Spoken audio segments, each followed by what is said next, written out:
Jemaat Tuhan, ketika Roh Kudus turun ke atas kita, maka Roh Kudus menjadikan kita sebagai anak-anak Allah.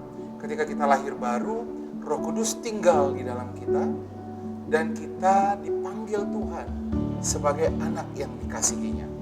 Sama seperti Matius 3 ayat 17, ketika Roh Kudus turun ke atas Yesus, maka dikatakan firman Tuhan, terdengarlah suara dari surga yang mengatakan, inilah anak yang kukasihi, kepadanyalah aku berkenan.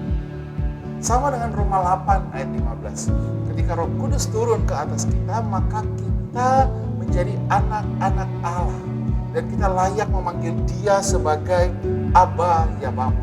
Tahukah saudara bahwa saat ini engkau adalah anak yang dikasihi Tuhan? Sama seperti Yesus. Yesus tidak dikasihi Bapa karena Dia melakukan pelayanan.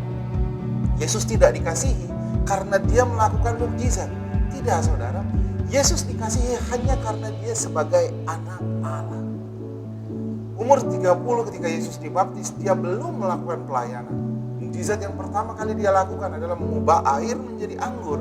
Itu masih beberapa waktu kemudian.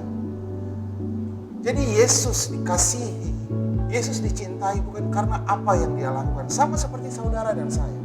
Kita tidak dikasihi karena apa yang kita lakukan. Kasih Bapa tidak berubah.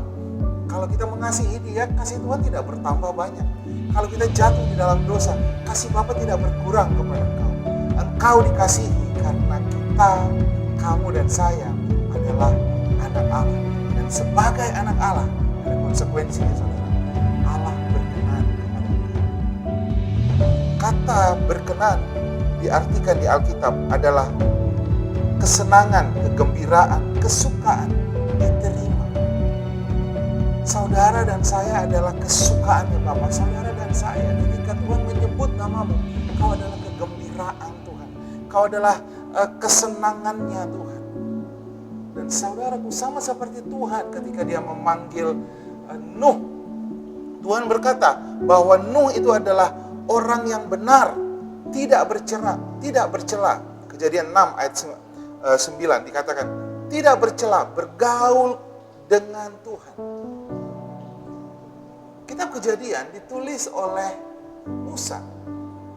Kita sama-sama tahu di setengah perjalanannya, Nuh adalah manusia pertama yang mabuk oleh anggur yang dicatat oleh Alkitab. Dia mabuk, telanjang, dia keluar dari rumah mempermalukan dirinya. Dan lihat saudara, apakah Musa tahu bahwa Nuh adalah orang yang pernah telanjang, pernah mabuk itu? Apakah Tuhan tahu? Tuhan tahu.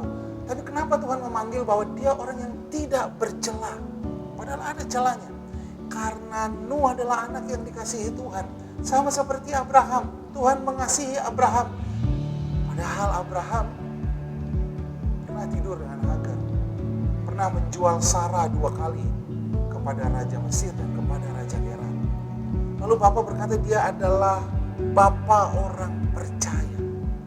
Saudaraku, kita sama-sama tahu. Dan firman Tuhan katakan track recordnya Abraham bukanlah orang yang baik-baik amat. Tetapi firman Tuhan katakan dalam Roma 4 ayat 2 dan 3 dikatakan, sebab jikalau Abraham dibenarkan karena perbuatannya, maka ia memperoleh dasar untuk bermegah, tetapi tidak di hadapan Allah. Sebab apakah dikatakan nats kitab suci? Lalu percayalah Abraham kepada Tuhan dan Tuhan memperhitungkan itu kepadanya sebagai kebenaran. Jadi apa yang menjadikan Abraham sebagai orang benar? Apa yang menjadikan Abraham sebagai anak Allah? Hanya karena percaya. Lihat saudara, sama seperti engkau dan saya dikasihi Bapa, sama seperti engkau dan saya menjadi anak Allah. Kita menjadi anak Allah karena kita percaya. Ketika Roh Kudus turun ke atas kita, Tuhan memanggil kita, engkaulah anak yang kukasihi, kepadamulah aku berkenan. Setiap kali Tuhan menyebut nama saudara, kau adalah kesukaannya Tuhan, kau adalah kegembiraannya Tuhan, kau adalah kesenangannya Tuhan. Kau diterima bukan karena perbuatanmu, bukan karena pelayananmu. Kau diterima Bapa karena engkau adalah anak Allah, anak yang dikasihi Tuhan.